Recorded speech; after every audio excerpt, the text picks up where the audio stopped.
yesterday because we took our golf talents on display to the Pollock Family Foundation Celebrity Golf Classic Invitational Tournament. And this is what happened. Let's roll it. Cut 12.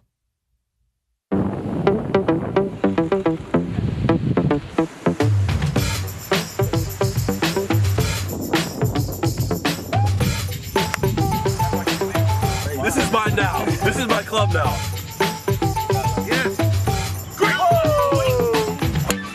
Oh, yeah.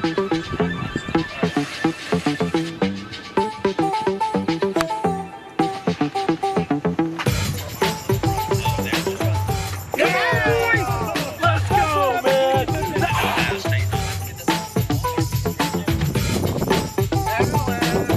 You know,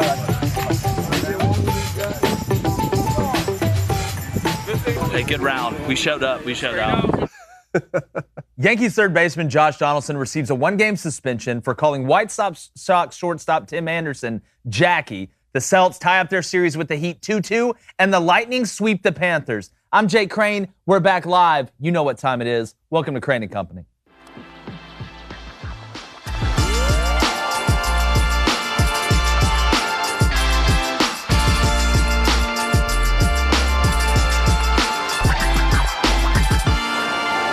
Major League Baseball just suspended Yankees third baseman Josh Donaldson for calling White Sox shortstop Tim Anderson Jackie over the weekend, referencing Jackie Robinson.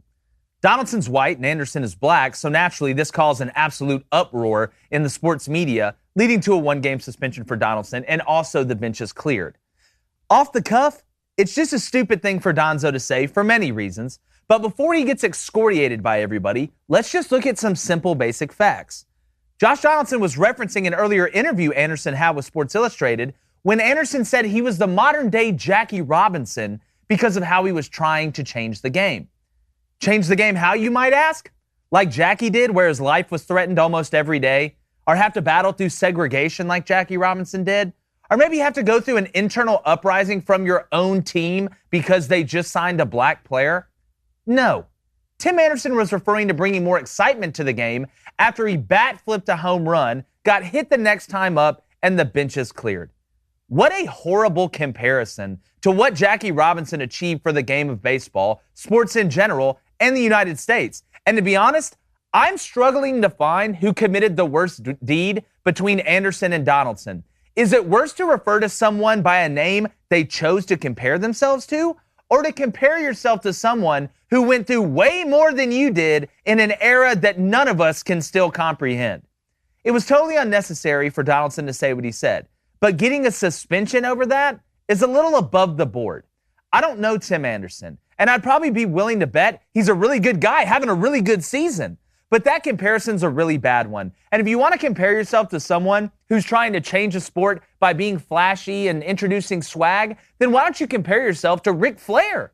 Not someone who accomplished something way more than just making a sport look cool. But you'll always look cool in Blue Box. Never forget that. I'll bring in David Cohn, obviously my brother Blaine Crane. I want to hear what the Booster Club says about this. It was stupid for Donaldson to say. I get that. You get nothing out of it, nothing good happens. But they joked about it before when Donaldson was in Atlanta with Tim Anderson. They joked about it before, and Anderson referred to himself as feeling like the modern-day Jackie Robinson, trying to bring swag back to the game.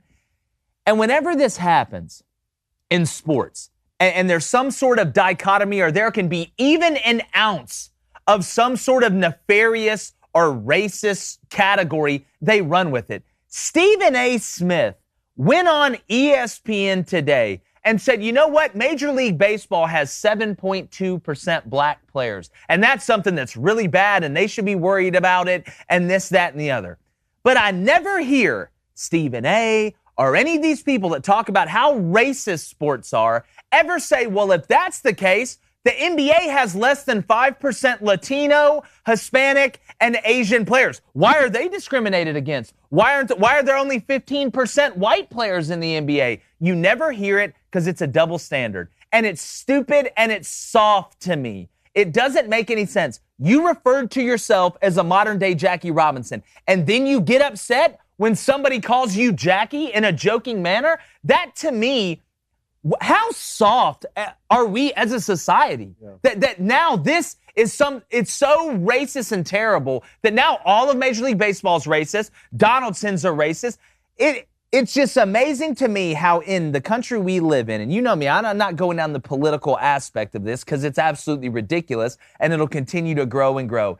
It is just amazing that certain people, because you look a certain way, can say certain things and get away with it. If I went out there and went on a campaign to have more white players play in the NBA or even Latino players, I would get drugged up and down as a racist, as an elitist, and all that stuff. It's stupid. It's ridiculous. Give him a suspension because the bench is cleared. Give him a suspension because of something happened, not because of some stupid narrative that the mainstream media in sports always grabs a hold of so they can sit on their high horse and tell everybody how terrible of people they are and how terrible the people that run sports are. Well, you are an elitist, and I think Tim Brando helped a season ago. But back to this matter, it seems like in society the last few years, intent is no longer relevant. No, it's not relevant at all. This. Now, in what other area of life is that the case? Because, if I were to hit you with my car on accident versus on purpose, my punishment legally would be different, right?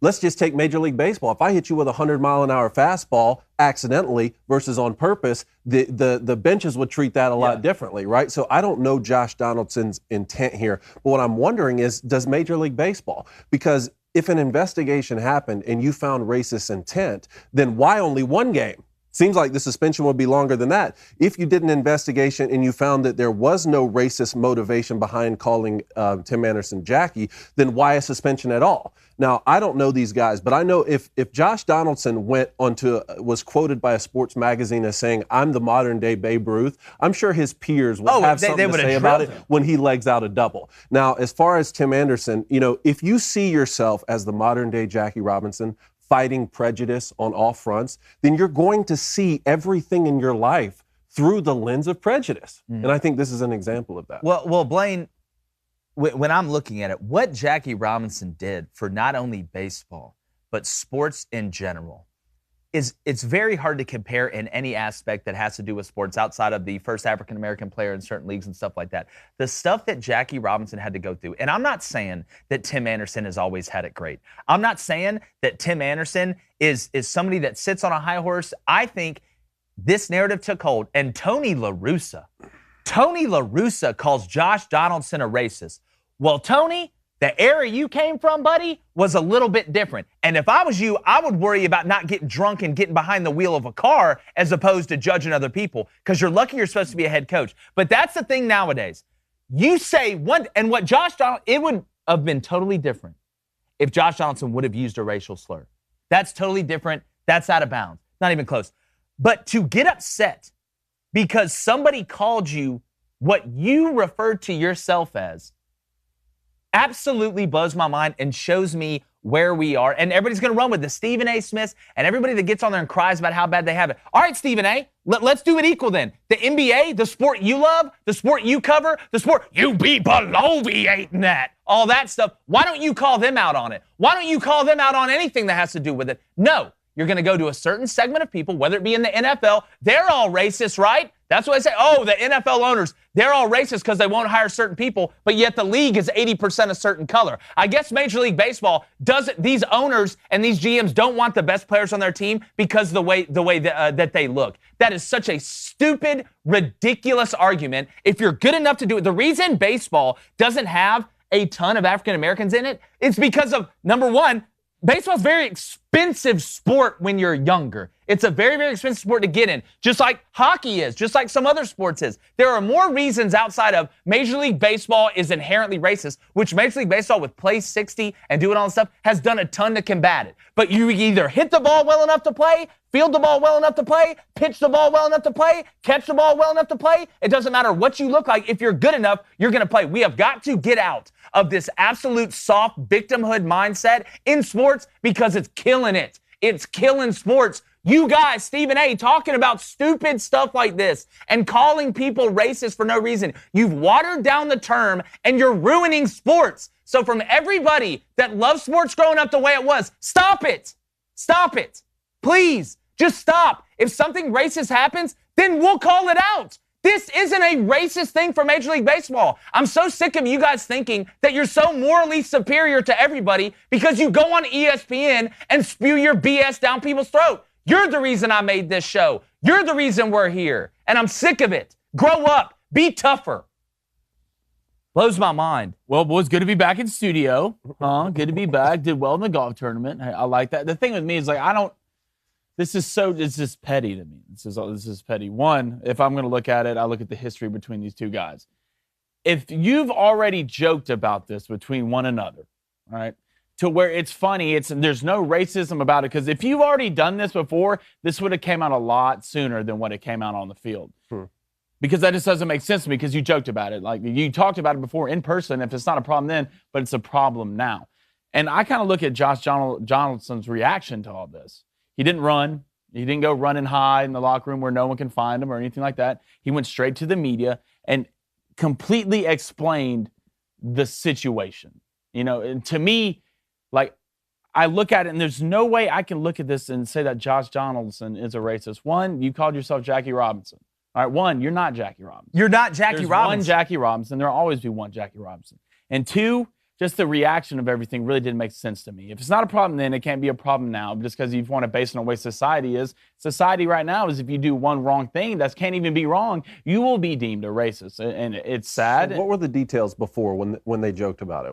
What was well, apparently they've talked about this. Like, they've talked about Josh this. Donaldson and Anderson. Yeah, when he was in Atlanta. Yeah, they talked about this. They've joked about this before. So I don't understand in what way he could have said that. One is, I mean, to me, if you get called Jackie Robinson, that's not really an insult. He's a pretty good baseball player and a pretty good person. And two, it's just, you've done this before. It doesn't make sense. Why would it be a problem now? It's an opportunity. What changed? That's what happened. It's an opportunity to demonize somebody for something like you said. You don't know the intent. Was Josh Donaldson making fun of him probably when they were talking trash? Yes. But if that's the worst thing, if you've ever played a sport or you've ever been in some sort of competitive aspect of life where you're talking with somebody else in the heat of the moment, and that doesn't even begin. And I'm not talking about racist stuff. I'm just talking about talking trash in general. That doesn't even begin to touch the tip of the iceberg that's connected to the ice sheet, that's connected to the continent of ice, of trash talk that goes on. If that's the worst thing that was said to you, imagine the things that were said at Jackie Robinson. Imagine the things that were thrown at Jackie Robinson.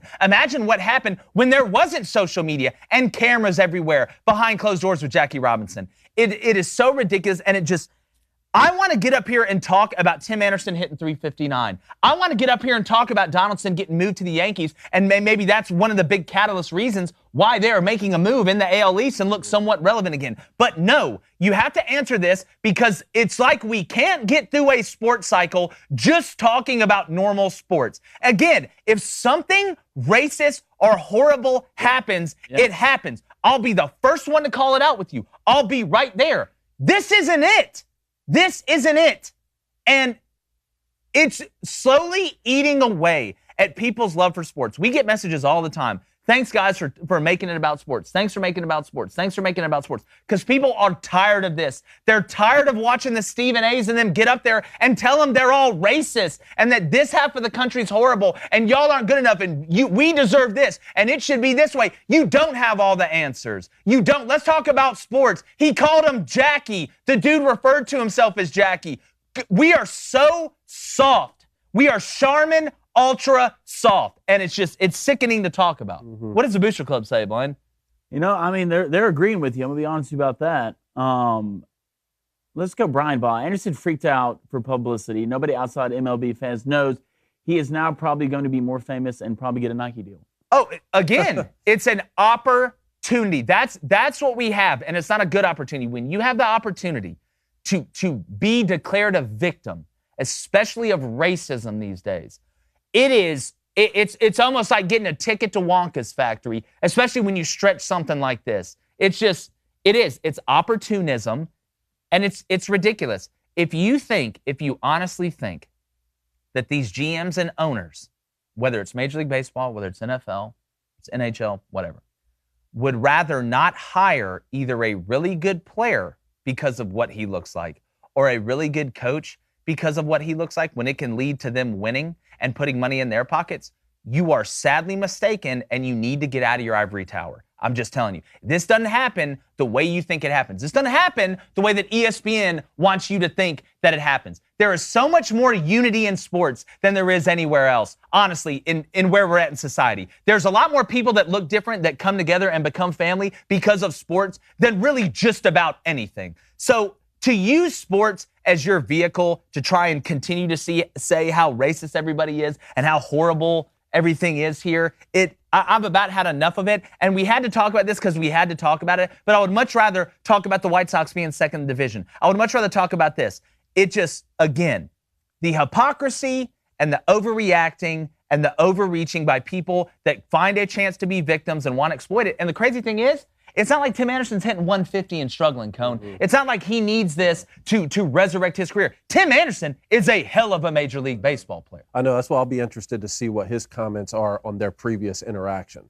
Because again, it's like when you guys call me a Squirtle guy or something. Like wouldn't you think that'd be out by now? Wouldn't you think he would have came out by now and talked about his previous getting in with Josh Donaldson about this? That's the thing. If it was a problem, he'd have came out by now. So at the end of the day, it doesn't make sense to me how it could be racist when it's not real. You come out and you literally call yourself that and already talk to a guy and joke with the guy about the same guy we're talking about right now, but now it's a problem. I don't understand. Maybe because it's public and these kind of situations that need to be handled privately. Why wouldn't it have been handled privately back then, the first time that happened, but now this is coming out in public? Yeah, well, you got suspended a game because you called somebody what they compared themselves to. Yeah, you don't. I want everybody to honestly think about that in today's world and imagine where you get in trouble for not calling somebody what they want you to call them. Oh, yeah. Wow. It's amazing how that switches up real quick. Yeah. But speaking about switching up, you want to go punt or go? Let's go. Let's start with Celtics Heat. That series is now locked at 2 games apiece, and each team has stolen a game on the road here. All right, so it's 2-2. The Heat will win this series. Punt or go? I'm going to punt because I believe in the Celtics that much. Okay. It's really weird for me watching, and look, the conference finals in the NBA has really been underperformed from an excitement value, in my opinion. Leading up, the NHL playoffs has been exciting all the way through. We had some really good series early. You get in the Eastern Conference Finals, it's kind of been, It seems to me like if you go beat a team in a 2-game set, because it's 2-2, 1-1-1. Yes. If you're the road team and you go win that first game, I always call it the theory, right? It's like that second home game, the away team's playing with house money and they don't show up. That's what I saw from the Heat. The starters did nothing. The starters for the Heat showed up and legitimately did nothing. The Celtics are the better team, in my opinion. All right? They've got to win 2. You got to win 2 out of the next 3.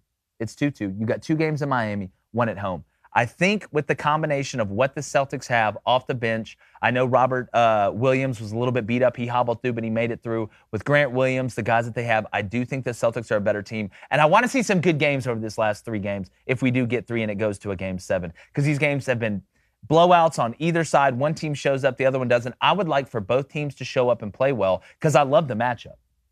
I'm on record as saying, calling out the Celtics in 6, right? Which means they'd have to go steal 1 on the road here in Game 5 and then win 1 at home. But I did have a buddy of mine reach out to me yesterday and said, we need more Heat love. Okay, the Heat are being disrespected. They've gotten no love all season. They're number 1 in the East, and everybody just keeps talking about why other teams they're playing in the playoffs have blown it or have lost instead of why Miami has come out and won. He said it's gone all the way back to when they were playing the 76ers. So I said, you know what, that is a good point. The Heat do play team ball. They've built a team rather than bought a team. Number 1 seed. But I just do believe in the Celtics this season. Well, I think their big-time players can't disappear. I mean, I did watch the Heat beat the Celtics with the entire full half without Jimmy Butler. Yeah. The NBA is just, it's so chaotic and you really don't know how to put your finger on it. But to the Heat, if it's me, Bam, you can't disdisappear.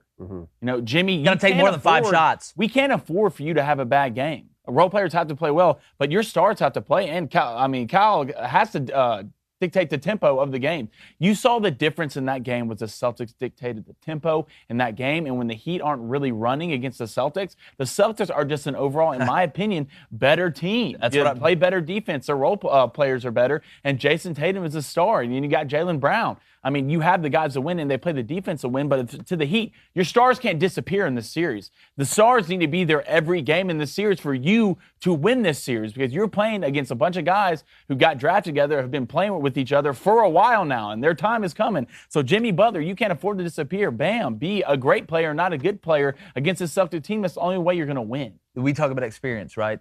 This core of Jaylen Brown, I've said it before, Jason Tatum, Marcus Smart, they've lost They've lost their last 3 Eastern Conference Finals appearances together. Do not think that is not in the back of their mind every single game when they go out, especially now in these last 3. And I do got to say, Cone, we haven't hit the button yet, but we are turning up. On a Tuesday. You already Yo, had to hit on the a button. Tuesday. We had to hit the button. I wanted to make sure we got that clip in the open. But I do think the Celtics are going to win the series. And I think a reason you don't see the Heat getting as much love is because while Jimmy Butler is a star, they don't have the star power that other teams have. Yeah, no, for sure. I mean, they don't have like I said, they've been built, not bought, right? True. So that is undoubtedly the reason why, but that may not necessarily be a bad thing moving forward. No, I I'm think sure it has they'd love to lasting fly under the radar. They can find a way to get out of this one. I mean, they're going to represent the East. I'm going to know a lot more about chemistry if I take it in 9th grade my senior year as opposed to if I take it in 10th grade. That's an extra year they have on everybody. I didn't know much about it either way, but well, I mean, I made a D, and Ds get degrees. hey, you passed. I did. Okay. I passed. Let's stay in the NBA. All right, we got Warriors at Mavs for their Game 4. Luka will continue his elimination game dominance and lead the Mavericks to a win and stave off being swept. Punt or go? I'm going to go on this. The Warriors have won their last 9 Western Conference Finals games. Y'all realize that? The last time they lost was when they erased that 3-2 deficit to the Rockets in 2018. So they've been on a roll, winning 9 in a row. But tonight, it's Luka elimination Luka, which is totally different. Almost dropping 40 Luka. So I don't want to get too far out here because I may have a bet. I may have a little double bet at plus 175 that we'll see later. But the emergence of Andrew Wiggins in this series, not that he hasn't been there, that he hasn't shown up. Putting them on Luka, and I know Luka didn't play great in the first couple quarters. He's been really good defensively against Luka, but he is scoring inside and outside. Wiggins has been able to make Luka have to compete on defense, which is wearing him out on offense a little bit, which is kind of one of the tricks, because if you watch the Mavericks, a lot of time, they'll just try and put Luka in the corner to give him a breather on defense and let everybody else work. Wiggins has been making him work. He's been dangerous from the outside. He's been dangerous on the drive. He's got to the free throw line, and that opens up everybody else. And this Warriors team, again, with the experience of Klay Thompson, with the experience of Steph Curry, and some other guys that have been there for a while, and then adding Jordan Poole, Andrew Wiggins, to me, has been the catalyst of this series for the Warriors and could be huge because they're going to have an uphill battle in the Eastern Conference Finals. I don't care if they get the Heat or the Celtics. Yeah, I mean, I'm punting this. Got to punt this. I mean, what else can Luka do? What else can he drop 40 his last 2 games? What else do you want? I mean, what else can the man do? I mean, you're going against the team right now. The team. I mean, this is. You think the Warriors are the best team in the NBA? Yes. Really? Yes. Why do you think they're better than the Celtics or the Heat? Because I believe in one experience. They've done it. The Celtics, Yeah. Their championship team. They won multiple championships. One, Steph and Klay and Draymond with Andrew Wiggins. I mean, the difference to me is Steph's been there, Klay's been there, Draymond's done it. They know what it feels like, and I do think with Andrew Wiggins, they're just as good of a lineup as the Celtics. Well, and maybe a little bit more explosive. Because if you get Steph and Klay hot in the finals, Jason Tatum, superstar player, I don't think the Celtics could keep up with the Warriors. See, I couldn't disagree more. I don't think the Warriors, we're not talking about Steph Curry from 4 years ago, Steph Curry. We're not talking about Klay Thompson from 4 years ago, Klay Thompson. They've gotten older. It's not like Steph has been dominating the way that Steph dominated. And that opened it a lot more for Klay. He's been playing good, but look, Steph went through a stretch there where, if he was born in Salem, they'd have burned him at the stake for being a witch. This Celtics team is way more physical than the Warriors are. I know they got Draymond Green, but Grant Williams is almost a clone of the way Draymond Green plays somewhat. He's not as good of a passer, but he's a better shooter, especially from the corner. I think the Celtics and the Heat are way more physical than the Warriors or the Mavericks, and that's going to be the difference in the finals. But I don't want to skip there too far. I do want to go. I just think the way the Warriors play can beat teams who are. What does the Booster Club think, real quick, Blaine? YouTube branch. YouTube branch. Luka's going to go. Riot High says Luka's going to go crazy tonight. I bet they snag a game. Or more like, I hope they snag a game. I don't know what else the man can do. He's dropped 40 the last 2 games. Got to go 45, it's one of those things. 15, 10. Well, got to go nuts. 45, Welcome to LeBron's 45, world. 15, and 10. He'll do it. Luke will do it.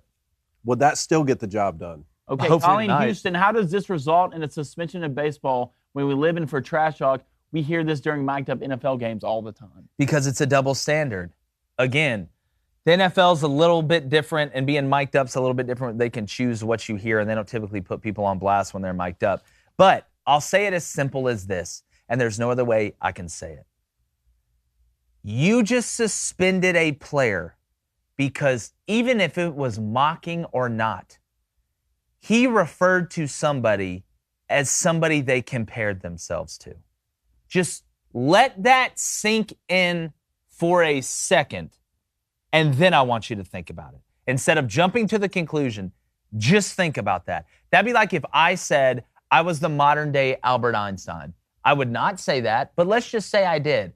And me and you got in an argument, and you were like, okay, Albert. AE. I wouldn't call you an ageist or a Europist or whatever it's called when you're, That's it, Europist. Europist? Yeah. Definitely, that's got to be. It's so stupid, and we've gotten to a point in society where it just sucks, and it's bleeding into sports, and you guys are slowly ruining it with trash like this, and it's from the same people that say the same things.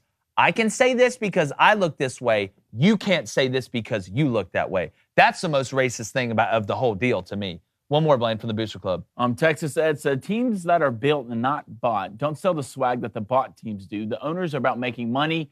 No faster way to make a buck than creating a ticket to watch the biggest stars. It's true, but if you win and you're winning championships, that does that same thing and maybe even a little bit more, because stars eventually burn out. The galaxy's here forever. Yeah, and when you buy a team, you have to win very quick. I mean, look, even when the Lakers bought a team with Anthony Davis and LeBron James, they bring Russell Westbrook in. He doesn't do well, and they're already on the hot seat. Right? Already trying What's to blow it happening up. in Brooklyn Nets, or even in soccer with PSG bringing Mbappe and Messi and Neymar, these guys. I mean, that's a big failure. So if you buy a team rather than build a team, you have to do it now. And even sometimes that's still not quick enough. It's short track success, and you don't have a lot of time to build chemistry either. Yeah. It's almost tougher. I would rather the lasting power of building a team over time trumps buying a team over time. You're talking about the Warriors. Clay may not be the Clay of 4 years ago, but look what they've done. Yeah. That's staying power. That's exactly. Because I remember half a decade ago watching them be a dynasty. And look what happened to Jordan Poole when he went into that system. Mm-hmm. You just keep creating more and more because that's your culture, that's your blender, that's your microwave. And like I said, it says a lot to those older guys like Steph and Clay and Draymond that they would allow someone young like Jordan Poole to come in and be a contributor right away. There was no ego in saying, no, you're young guys, stay on the side, we'll let you know when we need you. No, it was like, hey, this guy can help us win. Let's facilitate him the basketball as much as we possibly can, and now look what he's able to contribute. Speaking about contributing, the NHL playoffs have been contributing to my raised blood. Lightning sweep Panthers. They will three-peat, punt or go. I'm going. I'm looking around. Look, the Panthers won the President's Trophy, best regular season. Congrats, you're out of here. You're swept. Marty Huggins situation. You better bring your broom because it's a mess. I'm looking at the Canes and the Rangers. Those are two good teams. The Lightning, to me, every time I watch the Lightning, I have a new favorite player. Braden Point was my favorite guy. He goes out. You thought it would hurt the power play. They stay steady. And you got Kucherov, who is now my favorite player on the Lightning. It was Stamkos, then it was Braden Point, now it's Kucherov. And I'm going to say this. The reason that the Lightning are what the Lightning are, it's not Kucherov, it's not Braden Point, it's not Stamkos. It's that monster they have in goal, Vasilevsky. Woo. You couldn't get past that guy with Robin Hood's bow and arrow, man. That guy, watching him operate, you can tell everybody on the Lightning, it has to be such a peaceful feeling. If you're a defenseman or forward, whatever, for the Lightning, knowing you have that guy in goal, you can take more chances. Feel great. You can take more chances. The Lightning are the best team in hockey. They're going to win the whole thing because they've got the core, they've got the goalie, and when they decide you're not getting in the gap, kind of like in basketball, we talk about getting in the gap, the Lightning, when they get up on you, build a wall down the center of that ice on their side, and you are not getting through it. You're just not. It's like they strangle you to death. They remind me a little bit of Georgia last year. Remember, we had the teams that we said would beat you with a Cobra Strike. All of a sudden, just boom, you're down 31-0 and don't know what happened. Georgia was like the python that just squeezed you to death the whole game. And you look up in the fourth quarter, and you've seen how physical it is, and you're like, wait a minute, we're down 3 touchdowns? When you're down 1 to the Lightning, it's got to feel like you're down 3-4 goals because they do such a good job of getting up on you and then just spinning you in the web, and all of a sudden you lose 3-1. I love watching them play. I do too. I mean, I thought this was going to be a sweep, and it was. I mean, the way they play, you can just tell they've won championships before. They're in front of every puck.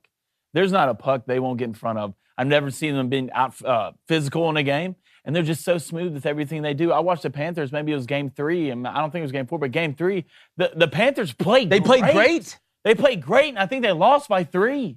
The Lightning are just a better team the way they are built. And you got the Velcro man in goal. Everything you hit just sticks to him. I mean, the one thing about watching him is it's so fun to watch. Even in times, in situations in the game where things are rushing and everyone's in a hurry, this guy's never in a rush. Yeah, that's a good point. He's always where he has to be in the right place. His eyes are always there, and he never looks stressed on any shot. And it's just so fun to watch. I don't see a team, maybe the Avalanche, maybe. The Blues. The thing about the Oilers, to me, I think one of the Oilers have the best attacking game in hockey. Mm-hmm. They're tough. God, they're tough.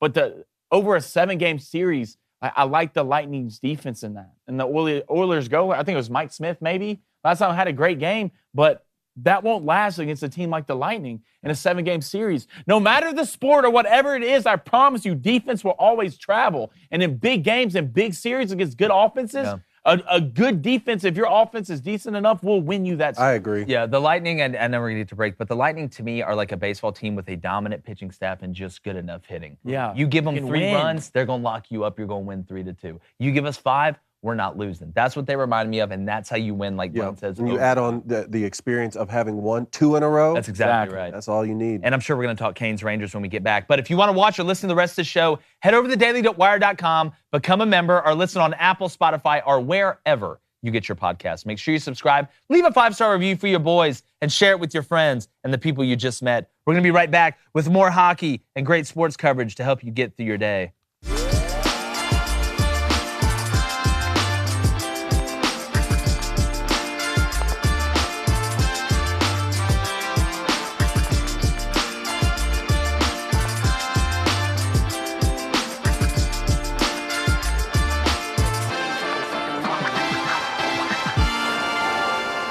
Oh, hi there. Welcome back. Blaine, what's the Booster Club YouTube branch saying right now? Sam W. I did put a poll out earlier. Sam W. The Canes and Avs would like a word about the Bolts 3-peat chances. Mm-hmm. I think so. The Avs, here's my thing with the Avs. I watch them, and when they're playing in transition, and they overwhelm teams offensively. And I know Bennigan's out for the Blues, and that's huge. Bennigan, to me, is the top 3 goalie. Some people, look, Vasilevsky. I thought Dabrowski had a hell of a game yesterday for the Panthers, honestly. They were just firing at him from left and right. The Lightning were the whole game. When I look at the Avs, I can watch them overwhelm teams, but I don't see them being able to overwhelm the Lightning the way that they've overwhelmed everybody else. Watching them fire at the Blues last night, I mean, that guy, Dabrowski in goal, had to feel like he was the only man in like a machine gun pit while a battalion was coming at him. 3 goals in 100 seconds. They were just firing at him the whole game, and eventually, one's going to find its way through. Mm-hmm. Like 1 or 2 is going to find its way through, and then momentum kind of carries it. And I'm trying to remember the percentage of teams that score the first goal winning the game. It's like a very, very high percentage it's been in the playoffs. I just don't think the Avs can play the way that they play when they're cooking against the Lightning, because the Lightning are going to slow you down and they're going to muddy it up in the middle. And I just don't see it. The Canes, I think the Canes are a quality hockey. Offense isn't good enough to me. Offense isn't good enough. Yeah, I think they're kind of a mirror image of what the Lightning are. And I think the Lightning will have their hands full with the Canes. When you say their offense isn't good enough, possibly, and over the course of a 7-game series, that's the thing. That's what we talk about. That's why it's not like you can just go luck the first one. Man, that's why I like the Oilers. I don't think enough people are talking about the Oilers. Well, they're sneaky. I know they've had goalie trouble and stuff like that, but their offense, man, I'm telling you. I think Connor McDavid, when you watch him on the ice, there's a reason. I tell you, and Kane, he could not have a number or a name on the back of his jersey and just be in a plain white helmet and everything. When he has the puck, I know who has it. Yeah. I know who has it, because when I see that, I'm like, that kid is different, man. Well, him, McKinnon. I mean, Brady Kane had a hat trick. I think that's the last time Kane had a hat trick. Maybe not last night, but the game before that. Okay. But I'm telling you, their offense, like their transition offense, getting down the rink. Bro, I can't wait to see what happens. This is the first NHL playoffs that Me too. I've paid attention to, and I am head over heels in love with it. I do. All right, Angelo G. All right, question for the guys. Where do you guys stand on the Luka being compared to Larry Bird? I think that's a white guy and white guy thing. Tall white guy that's really good offensively, another tall white guy that was really good offensively. I can see some of the comparisons. Now, I think Larry was a much better passer. Yeah. Larry Bird's, not that Luka isn't a great passer. I would still take Larry Bird over Luka Doncic. Yeah, I don't think that's a stretch saying that. Also, I think there was a different mentality. I think Luka's a fun-loving guy and likes to be liked. I mean, Larry Bird was very introverted, didn't? Yeah. I mean, especially early in Still his is. career. It's like, look, man, he was like, he had a hard edge. Larry Bird had a hard edge, and he played like that on both ends of the floor. So I'm sure there's a better comparison, for him. But. Yeah. Luka's game, well, it's hard to compare because not a lot of people can do what either one of those guys That did. is true. So at that size, because these aren't little guys. Larry wasn't little. Luka isn't little. The game is so different now. You go back to the hard edge and the mindset and the way it's played.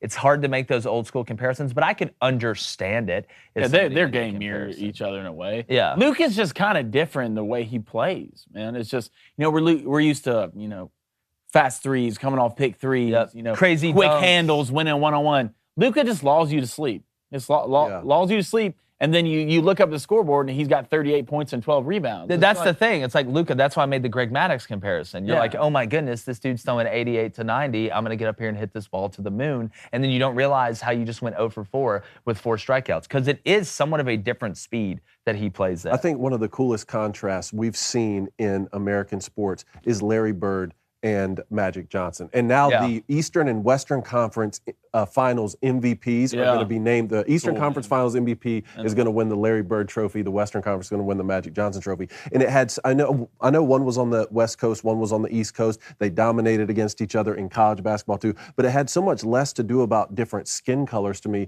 than it did about different personality types. I mean, Magic was just this charismatic guy who wanted to play cards with everyone and hang out and go to parties and was the nicest guy you ever met. Larry Bird's like, listen, don't talk to me. Leave me alone. I'm going to dominate you come game time. And just like these two different personalities, it'll be interesting to see what happens. Larry Bird's like the guy you see under the tree with the apple just looking at it by himself, and you're just wondering like what he's thinking or like what's going on.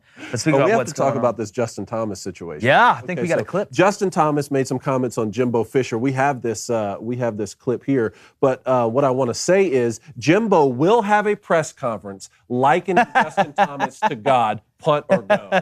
I love the question. We'll roll the clip in a second so we get some context. But no, I don't think Jimbo is going to have to have he's another gonna make a presser comment on and this. get reprimanded from Greg Sankey again. Let's go ahead and roll the clip. Former Alabama golfer Justin Thomas opining on Jimbo Fisher. I can't get out of here without asking an Alabama-related question. Nick Saban has a 24-hour rule. Mm-hmm. How long is the Justin Thomas Celebrate the PGA Championship rule? Yeah, I got a 24-hour rule. Yeah, maybe I'm not sure what Jimbo Fisher's rule is, but I guess he's got to win something first before he figures out his rule. So I don't know. I'm playing next week, so we'll enjoy it. But at the same time, we're in the middle of a very, very big stretch this season. So it's great to be able to spend this time, with my team, but it's back to work. Number one, I love Justin Thomas. I love that. I think it's great. This shows you again. It's why college football, in my opinion, is the greatest sport on the planet. It's got unbelievable reach. It'll reach into the PGA Tour. Talking about the beef, it'll reach into NASCAR. If we got in a spaceship, we got in a SpaceX shuttle, and y'all took me to Jupiter and we landed, somebody's probably pissed about what Jimbo said on Jupiter. Now, it's a gaseous planet, and I don't know how they're staying there, but we'll figure it out. The hate runs deep. Oh, it runs real. The hate for each other when it comes to college football, runs deep. Permission to ask a question? Permission granted. Is A&M the new Georgia from you talk like a big dog, you walk like a big dog, but you haven't won it yet? Like Georgia finally got over the hump, and this was kind of the back and forth. Here's why. It was Kirby and Nick. Now it's like Jimbo usurped Kirby because Kirby got it done. Now it's like Jimbo and Nick. No, because even with the Mark Richt years, Georgia was winning the SEC and certainly their division year after year after year after year. Even when Kirby Smart came over, they were appearing in national championships. Even though they couldn't get over the biggest hump, they were still winning conference championships, division championships. No, A&M hasn't done any of that. None of that. Yeah. And I think they have to do something. Oh, no, the A&M fan, nobody knows that better than A&M fans either. The only thing they have to hang their hat on right now is a 3-point victory against Alabama at home, which was a great win. And a number one recruiting class. Okay, but to me that means nothing. To me, that means. Oh, look, I'm with you. Know me when it comes out to me, that is just the media ranking who they thought put together the best class. That means nothing unless you go out on the field and win. I'm with you. I mean, which they have. I mean, they haven't done.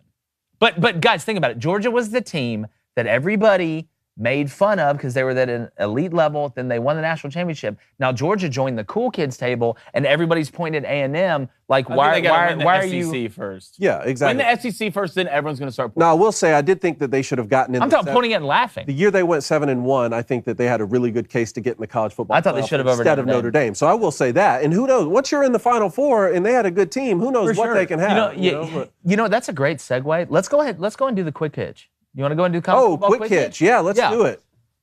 All right, so this is NC State, right? NC State football over and under 8.5 wins, which is what they're projected at right now. On Blaine, Barstool, do you have the schedule? Yeah, can you go ahead and pull the schedule up, Blaine? I'm going to tell you guys right now, and y'all know football betting, that's our bag. We're getting through it right now, doing a good job, but we all know where it's going to be here soon. If you have any extra money right now, and you trust me even in the littlest bit, go take it and put it on NC State to win over 8.5 games. Let me tell you a little bit about NC State. A lot of people are hot on them. A lot of people are hot on NC State, saying they got a chance to win the ACC. They got a chance. They're not going to win the ACC. Clemson's going to win the ACC, but you got Devin Leary coming back, a guy that's put up big numbers. I know he's had some injuries, but they've got a leader at quarterback. The problem for NC State right now is you lost your starting left tackle to the NFL, Aquanu, who's pretty daggum good. You lost Emezi, your best wide receiver, to the NFL, who's pretty daggum good. You lost your two best backs, Knight and Person, to the NFL. So you've got some replacements you have to make. Now, defensively, I like where they're at. I like they're returning the quarterback. I know they've got some young guys at the running back position. They've got a couple guys returning at wide receiver who put up some decent numbers. Now, the running back coming back only had 83 yards last year. But NC State, to me, and Blaine, I want you to read out the schedule, and I'm going to tell you if I think what games they're going to win and what games they're going to lose. I'm going to read you the schedule, and y'all tell me where you don't see over 8 wins, 8.5 wins, whatever you want to call it. Here we go. Start us out, Blaine. At ECU. Closer than people think, but it's a dub. Okay, Charleston Southern at home. Win. Texas Tech at home. Win. Connecticut at home. Win. At Clemson. Loss. Versus FSU at home. Win. At Syracuse. Win. VT at home. Win. Wake at home. That's going to be a fist fight. I'll give them a loss for right now. BC at home. Win. At Louisville. Win. At UNC. Don't know. We're already at what? That would be 10 if we give them a win at UNC. I just feel like there's a sneaky loss in here. Well, you think they lose at Syracuse? You know what? And Maybe even with you, but even still, that would put them at 9, right? And they won 9 games a year ago. I'm just telling you, if you, in this ACC, if you don't put money on NC State to win over 8.5 games, you're screwing up. I've looked through all of them. I went and looked at South Carolina. I looked at the over 6.5 wins. And I'm going to, Blake, you pull up South Carolina's schedule real quick. You want to know about a tricky one? I went on the Spurs Up show the other day, and we talked about it a little bit. But listen to the schedule and tell me, Cone, if you think South Carolina wins over 6 games. All right. You got to win 7 to beat the 6.5. You ready? Okay. Yeah. Georgia State at home. Win. At Arkansas. Loss. UGA at home. Loss. I think this is Charlotte 49ers at home. Win. All right. Kentucky on the road. I'm going to say loss. Loss. All right. South Carolina State at home. Win. Are you at 3 wins right now? I am too. All right. A&M at home. Texas A&M? Yes. I'm going to say loss. Yeah. Okay. You got Missouri at home. Win. You go to Vandy. Win. You go to Florida. Loss. You got Tennessee at home. Loss. Loss. Then you go to Clemson. I don't see over 6. Man, they might go to Florida and win, though. They could. Florida would be could go to one. Florida and Tennessee at home would be another. The possibility is there, but I feel a whole heck of a lot better about putting my legal U.S. tender on NC State over 8.5 wins than South Carolina and hoping you beat Florida and then Tennessee at home or A&M at home, because going to Clemson, it's going to be a fist fight. I love what Beamer's got going on over there, but that's a slippery Spencer slope. Rattler is a great get for South Carolina, but let's not act like he doesn't have a lot of question marks still surrounding him. I mean, he underperformed when he was supposed to be a preseason Heisman Trophy candidate at Oklahoma. So NC State to me, and I'll tell you what, I know I picked Clemson last week to win the ACC, but more and more, my spidey senses are starting to tingle about NC State. I'm just telling you, with Devin Leary returning, I mean, this kid threw for 3,400 yards last year, 35 TDs, 5 picks. A few of those were at the end of the half when they're throwing Hail Hail Marys. They returned 17 starters on a 9-win team. From a 9-win season, and I still have a lot of question marks about what DJU's improvement's going to be at Clemson. Yeah, I just think they're going to struggle to score so much against Clemson's going to be so good defensively. I think it's going to be similar to last year. I think this Clemson team is going to look somewhat similar. And you said to last NC year's State goes to Clemson's Clemson? team. I believe they go to Clemson, but again, it's not just a 9-win team. This team won 8 games the year before. Dave Doran, and they've paid him healthily there. They understand how important he is. But we talk about Randy. To Clemson, yes. Yeah, they go to Clemson.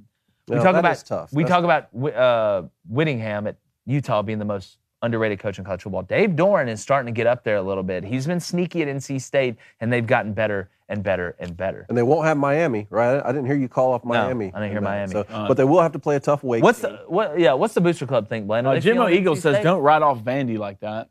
Oh, I'm They writing got them off. expectations too, guys. I'm writing them off. They got expectations. I'm writing them off. I need to look at the over-under for Vandy. How many wins is it? Oh, BJAPS says, question for you guys. UCLA over 7.5 wins. UCLA over Schedule. 7.5 Give me the schedule. schedule. See, I love doing this. Over this is- 7.5. Now we're getting where I like to be. Yeah, this is the old All right. wheelhouse. Okay, all right. You got Bowling Green at home week 1. Hey, Win. Scotty Leffler and the boys. Yeah. You got Alabama State at home. It's a win. Win. You got the Jags at home. South Alabama? Yeah. Ooh, the alma mater. USA. I'm going to have to say it's a win for UCLA, but can I come on the trip, fellas? Yeah, you go 2 Buffs of Colorado.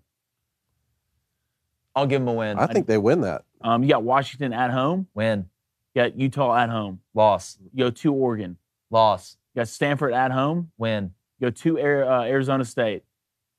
Win. So Arizona. You got Arizona. Quarterback You got left. Arizona at home. Win. Win. You got USC at home. Let's go win. It's so early Even for if me it's to a say loss, that. though. Even if it's a And loss. they're You're over over. it. Go 2 Cal. Oh, that's a win. I'm taking the over. What was it at? 8 wins? Yeah. 7.5. 7.5. I'm taking the over. I'll take the over. Pounded hard. as well. All right. I Kyle think the Jenkins. Stanford will be interesting. Stanford's I don't always think that's an interesting. automatic. That's not an automatic No, win. because they just line up and run dive. Yeah. Kyle Jenkins says, wait, Utah going to Florida and losing is a sure thing. But South Carolina might go to Florida and win? Am I missing something? No, I don't have Utah going to Florida and losing. I've got okay. He's saying South Carolina might go to Florida and win. Yeah. I didn't say that. I think they're said gonna that, lose and it. I don't have Florida Yeah, beating yeah. Utah. So, yeah, there's It got lost in All right. Yeah. translation. there are go. distinctions here. Here we go. Uh-oh. Penn State. Uh-oh. Last one, we got to get to top 5 NFL No. coaches. Fine. All right. Over I said fine. 8.5 wins. Hit me with it. Penn State. Yeah. Oh, God. Come on, computer. Don't All right. fail Let's me go now. back to it. I'll pull it up in a little bit. All right. Okay. We'll come back to it. You want to go top 5 NFL? NFL coaches. Let's do it. I think Computer our lists first? are kind of similar here. Yeah, I they think are, too. ours might be the exact same. Me and yours were very Ours? similar, I think, outside of one. I think we had McVay and Tomlin switch. Maybe. Let's go ahead and throw mine up there. Let's go ahead and throw my top 5 current. Now, here's the deal. They've got to be current NFL head coaches, but we're looking at the whole span of their career. Mm-hmm. Okay, so it's not like, all right, it's old school coaches. Like we're not talking, Newt Rodney age or Bill Walsh or anything like that. So here, and I think you guys will agree with me, and we'll see. Another Booster Club, it make it a little emotional. Here are my top 5. Put this on social media earlier. Bill Belichick, number 1. What? Some people will say, oh, well, what has he done without Tom Brady? A lot. Go look at Bill Belichick's whole coaching career. He didn't just start coaching and winning when Tom Brady got there. So Bill Belichick's still number 1. I know I don't have him winning the division this year. I don't know if he'll ever win another Super Bowl, but let's not act like Bill Belichick's resume isn't top notch. 2, Andy Reid. Mm-hmm. Weren't in the Super Bowl for the first time for 3 straight years, I believe, last season. He's got it cooking. Mahomes, I know, has been a big help. I know they lost Tyreek Hill, but what Andy Reid has done, he is the most accomplished coach with only 1 Super Bowl, better than John Harbaugh, all that, in my opinion, and I think the Chiefs are going to continue to be a factor. 3, Mike Tomlin. We talk about consistency. Nobody's really been more consistent than Mike Tomlin has at the Steelers. Honestly, when have they really been bad for long stretches? The Steelers have always been there, and I do got to give the Steelers organization a lot of credit. They always try to win. They always try and win that year. They don't do a lot of building. You're starting to see it a little bit now. They did go up and get Kenny Pickett, but Mike Tomlin, to me, has done a hell of a job. I think a lot of people agree. I got him at 3. 4 and 5 is where it gets a little interesting. I got Sean McVay at 4. I think he's the best young mind in the game, better than Shanahan and the rest. Just won a Super Bowl. He doesn't blow it like Kyle Shanahan does in key moments when he doesn't realize he should just run the ball. McVay, his ceiling is so high as a coach because he's so smart offensively and he's so malleable as a head coach, and he understands the connection with players, whether they're older like Andrew Whitworth or they're younger. I love seeing the mix that Sean McVay has as a head coach. And we talk about the play calling and the schematics, but it's a full-throated job as a head coach. You've got to be able to manage expectations. You've got to be able to manage superstars, and he's done that with that team. Number 5, Mike Vrabel. And I wish Ryan Tannehill wasn't the quarterback, and I'm going to keep saying it. I think Mike Vrabel does more with less than anybody in the NFL. Look at the way the Titans play. They're gritty. They're hard-nosed. They're unbelievable on defense. They're physical up front. The passing game has got to show up. A lot of it's due to Ryan Tannehill and the lack of weapons on the outside. I know they just got rid of A.J. Brown, but I am going Mike Vrabel, number 5. And that's it. That's my 5 right there, fellas. I like it. Very similar. Let's see. Who we got next? Are you becoming a homer? Who we got next? For the Titans? Yeah. No. Are we Yeah, you're a Titans fan now. Let's do it. No, that's never been said. I think our first 2 are the same. Look, Bill Belichick, number 1 overall. Oh, no. What do you Who's Mike Tomlin? Who's Mike Tomlin? I'll get to that in a minute. Okay. Mike Tomlin? I did that accidentally Gotta be on in the purpose, and I'll get to that. Can I start at the top, please, though? Thank you. Bill Belichick, number 1. I don't even think it's up for debate. I don't think it's up for debate. It's outrageous, I David. don't think it's up for debate. 720 win percentage? Yeah. 19 playoffs? Now, if you had told me that either Bill Belichick or Tom Brady will win a Super Bowl when they separate, I would have bet the bank it would be Bill Belichick, because it's easier for a coach to do it. The fact that Tom Brady went out and got another Super Bowl is just mind-boggling to me, and that's a nice feather in his cap. I don't think Bill Belichick is going to go quietly into the night, though. I don't think we've seen the last for him. And I think he could be the greatest NFL coach of all time if this weren't just a current coach's list. So I have to put him up there out of respect for everything that he's done. Andy Reid is right behind him, too. Yeah. And I think that Andy Reid in the regular season especially, he's been phenomenal. And to go and get that Super Bowl and to be the catalyst for moving up in the draft, believing in Patrick Mahomes, to go get a generational player like that, I think, look, there's more to head coaching than just X's and O's, right? It's making those kind of decisions. I like Sean McVay on your list. I actually have him at 3 right now. Oh, good for you. There are a lot of young coaches who are able to make it to a Super Bowl in their first 3 seasons, right? Pull everything they have out of the bag, go to the big game, maybe even win one, and then what? The league figures them out, right? And they kind of fall off after that. That could have happened with Sean McVay after he went and played the brilliant mind of Bill Belichick in the Super Bowl. Basically, they had 2 field goals in that game, something like that. He didn't. He came back strong, went and got the quarterback right for his system, and has a Super Bowl win now. So I think Sean McVay is going to be a staying power in the NFL. Number 4, Mike Tomlin with a B in it because he's a boss. Yeah, I like it. Oh, yeah. Great. That. I love how Cone said I love how he moved his code, right? Cone said I accidentally did it on purpose. I love it. I got to talk to my spell check people, all right? Maybe Your spell check fix that people. situation. 643 win percentage, 10 playoffs, and never has had a losing season. Never has had a losing season. Nuts. And I think John Harbaugh at 5. That's steady. Steady. And John Harbaugh, I think, is right behind him at 5. 609 win percentage, 9 playoffs, only 2 losing seasons out of those. So I think right behind him. And then, Pete Carroll, I think, has done a lot of good things, but he's not in that top 5 list. And Matt LaFleur and Sean McDermott, I think, could be top 5 guys. Matt LaFleur's got a chance. See what happens. He just hadn't. Shanahan's up 3 straight conference Shanahan's up there. Shanahan's top 8. All right, hey, let's look at my list that's completely different than both yours. It's not even close. It's not even remotely close. I don't even think we had the same name in my list. Oh, my God. You and Cone have the exact same list. First of all, I have Mike Tomlin and not Mike Tomlin. That's true. Brother. All right. Blaine spelled Tomlin right, therefore his list is better. Bill Well, Belichick? you don't think he's a boss. That's the only reason. Are you saying that he's not a boss? Are you okay? I think Is that why you I think Cone's low-key upset about the B being in there. Are you, dude? You know how many tweets I've gone through that I finished? And I missed a word. I put so much time in, and you just missed a word. You have to delete it. When you go at this rapid break pace your that we phone. do, I mean, for sure. Sometimes you just got to full send it, hit the pedal, and say America. All right, Bill Belichick. Bill Belichick for all the reasons they just said. Yeah, it's pretty simple. I mean, he has 6 Super Bowls, 4 as a coordinator. It ends there. Andy Reid, I tell you what. Dude, if we had a poll of the coaches I like the most, it's Andy Reid. For sure. Why? I mean, he's this guy. He's got the belt on with the little thing on. Have you seen? He's moving so slow, but for him, you think it's so fast. It's like Luka. Yeah. Have you seen the punt, pass, and kick when Andy Reid's 12 years old and he's like 6'3", like 260 pounds? I heard about that. You should see it. He looks like an adult, and he just destroys the other kids Wow. because he's a grown man as a 12-year-old. How have I Andy missed that? Reid has looked like that since he was 12 years How have I old. missed that? Well, not even that. Andy's super schematical, especially on the offense. Yeah. Even if you take Patrick Mahomes out of that offense, the Chiefs' offense will be nasty regardless. I feel like Andy Reid's the guy you got to tell you can't do stuff. He's like, what are the rules on dropping a receiver out of a helicopter mid-play? Like, Coach, we can't do stuff like that. He's like, I'm just saying. I'm gonna go with Mike Tomlin. Mike has been so steady. Steady. Never had a losing season. I mean, the Big Ben thing Like is Ken said, yeah. Ben, it's time. It's time, Ben. Has Ben retired yet, or has he got another year? He's retired. He's done. out. All right, good. Can he pick it? We'll see. And Sean McVay. And it's so tough making this list because you go through guys' careers and like you obviously have to put them up there somewhat. I mean, you look at Kyle Shanahan, what he's done. I know what he did in the Super Can't Bowl. win the big one. That's fine. I mean that's fine. But I mean, he's brought the 49ers. Kyle's got some witch in him. The Super Bowl with the Jimmy Garoppolo. Yeah. That's almost better than James Franklin winning 8 games at Vanderbilt. I don't know. Those two are on their own He pedestal. won 8 games at Yeah, so Vanderbilt. John Harbaugh, man. Give me 41 John at 5 with the Ravens.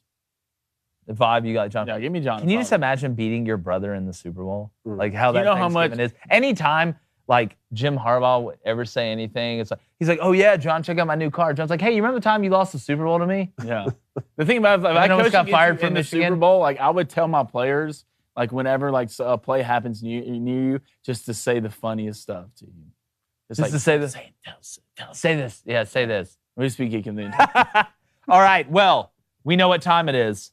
It's time to go over to the board of truth, Time is- lies, up, down, and that one picture you don't want anybody to see that you know still exists.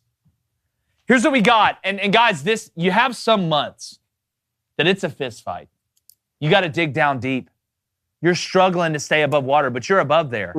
You're above the surface of the water, looking for a boat to save you as you drown or possibly get eaten by sharks. Luckily, I'm not in that position. 19-19. Even Stevens on the weekend. like that. Not super thrilled about it, but we're at 1 right now. We're leading the units. We got to stay there. And again, like these guys say, I come in here with the 0-0 mentality. Actually, I'm even below that. I'm not even to 0-0 yet. I'm not even preparing to prepare.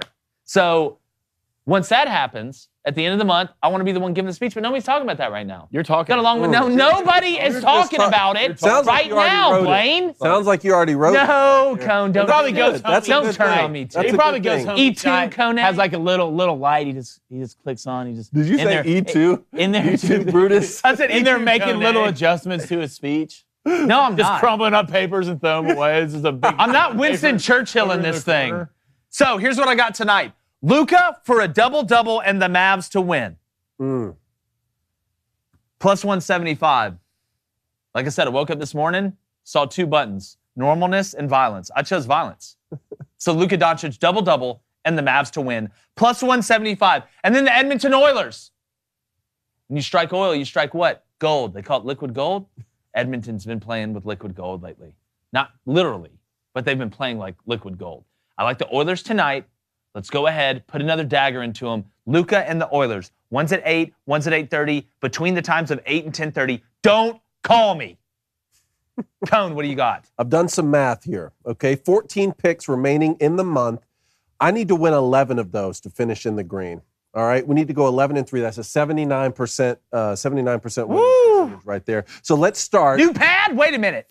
New pad in the book? Don't Make that the worked out well odds for be me last forever time. in your favor, Cone. Thank you. Flames. Total goals over 2.5 at minus 155. Let's score some goals. But hate that. Let's score some. Yeah, I hate it too. Pokemon Light. And then Canes, Rangers under 1.5 in the first period. I haven't hit a first period under yet this month. Let's Not go ahead and hit 1-1. one. Okay. It's not 1-1. All right. I'm going Okay. for a big unit push today. You are Blaine. going yeah, for a you talking about big choosing unit. violence. Blaine saw down double coverage. basically- I'm down basically 1 unit. All right, which can get fixed in bets. I mean, but I want to make. Sometimes you wake up, not even that. You break the huddle. All right, you look at a guy out wide, and you say, "I don't care who's there. I'm throwing it. I'm throwing." All right, and that's what I'm doing right now. I'm taking the Rangers and Oilers, both to win tonight. Okay. That's All right? one pick. That's one pick. One pick. All right. I'm more worried about the Rangers than I am the Oilers. For some reason, I am. It's plus 330. Dangerous, man. All right. And then flip to the other side. I'm taking the Oilers minus 1.5 at plus 205. It just smells like an empty net goal at the end.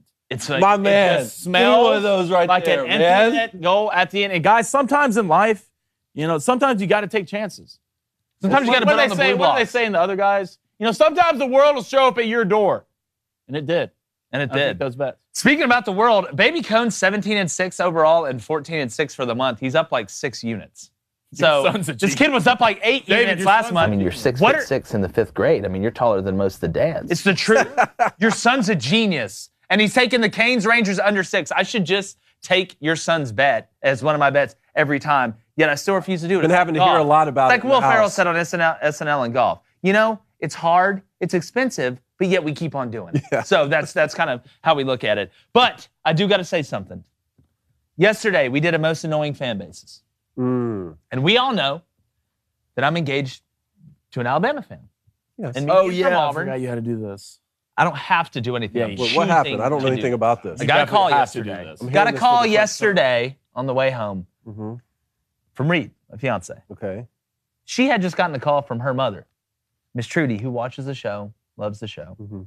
huge Alabama fan. Let's just say she wasn't happy Okay. at my choice. Mm-hmm. But y'all know me. I'm going to say what I think. But I do want to issue an apology to one person, not anybody else. Miss Trudy. Sorry I had to say bad stuff about Alabama. And you know I love you very much. And to you, I am sorry. And to everybody else, I would also like to say I'm sorry for absolutely Well, you know what? nothing. I don't Okay, know but if hold that on. really felt heartfelt. to No, me. it- was here's- that Don't No, do Blaine, this. here it is. Blaine, It's don't do heartfelt. this. No, no, no, to it's me. heartfelt. Sincere, though. It's Don't just, do it's this. not a You know what true you're- apology to Miss Trudy That was a true Till- apology. until you say, roll tide. No. And look right in that No, camera I and you agree. do it. You I say, agree, David. You say, Miss Trudy, Say it. roll tide. You love her, Jake. You do that right now, Say it. Jake. Miss Trudy, He's not. I love you very much. Yes. How about that? I can't wait to be your son-in-law. It's real. It goes deep. And she knows that was heartfelt, and I know that was heartfelt, and that's all that matters. Here's how you know it runs deep. When Jake hit that big 15-footer yesterday on hole number 3, he goes, "Yeah, War Eagle, War Eagle." No, I said I'm repping Auburn out here. Oh yeah, that's what it was. And not so, those words a little bit. I don't know how you were repping Auburn. You did something right. Yeah, that's true. I will say this. That was a lot of fun yesterday. But booster bets real quick. We got 2 people at 7-0. Tonight, Tonight. The day of Two? truth. Tonight. pull The that day of up. truth. Let's see. Tonight. Here's what we got. Papa Link 90 and Unsolicited Ran 2 are both 7-0. 8-0 to make the Hall of Fame, which it shocks me we have 5 people there. But we could possibly have 7. Papa Link's going Angels money line at minus Don't 164. hate that. Good luck, buddy. Good luck. Best of luck. Thor's on the mound. Unsolicited Ran 2's going Canes money line at minus 115 against I the hate Rangers. that. You better hope You better hope Panarin doesn't ball again. I hate You just that. better hope that. Deacon Flicka is 6-0. He wants right the there. D-backs first 5 over a half. So they got to be winning. It's going up at minus 135. Tall Riot wants the Rays money line first 5. That's minus 160. The Red Aaron is 3-0. Wants the Flames money line minus 105. B. Moore, college football, wants the Angels money line minus 170. He's 2-0. So is Cigars Are Life, new booster Cigars club. are life. New Yes. booster club member. Knowles would like that a lot. He's 2-0. Wants Sonny Gray over 5.5 Ks. Dragon Be Flaming, which is a great Twitter handle. David. Hit it, David. This is Flaming Dragon. Y'all know how we do on Friday. He's 1-0. He also wants the Flames money line at minus 105. Private Chonky wants the Warriors money line minus 110. And Kyle Jenkins, shout out a different Kyle. There- How about this? There it is. Private Chonky and Kyle Jenkins are both 0-5. That's really hard Stay to true. do. You're fine. Stay true to yourself. It's not hard to do. So just for anybody that's fading Kyle Jenkins and Private Chonky, Kyle Jenkins is going Cubs money line minus 105. Take whoever they're playing. Then Private Chonky is going Warriors money line minus 110, which I love to see when I take the Luka double-double and Mavs winning combo. I really hope that comes true, but we appreciate it, Booster Club. You know we love you guys. And our boy Crazy Crane CPA, we're getting that merch to you from Friday soon. And we may have to do Mailbag Monday on a Tuesday on a Wednesday, which has never been done before. I don't. That's going to be. We got some great ones. What's going on? We've got some great ones. I'll go ahead and tell you. Brian Freeman, Seth Regals, I think that's how you say it. David Neffelkamp, Steve the Pirate, which I'm sure is his government name, and Ryan Koster, also known as Revco 250. Y'all got some great questions we're going to answer tomorrow. Because, look, it was jam-packed today, and I was really jacked and tan and emotional about this Josh Donaldson. You were. Yeah, you were. I'm sick that came out hot. some people are ruining sports, and it's about time the people that love sports do something about it. I'm upset. I don't need to be all right. I don't need to be all right. Maybe y'all should be all right. There's certain things that will ruin sports. I don't think it's certain people. There's certain things. There's certain things. Well, certain things caused by certain people saying certain type things about certain situations. I think you're certainly correct. Well, I will certainly see you guys tomorrow. And like Blaine's chances I don't like of taking a bet that's not the underdog, we're going, gone. That is true.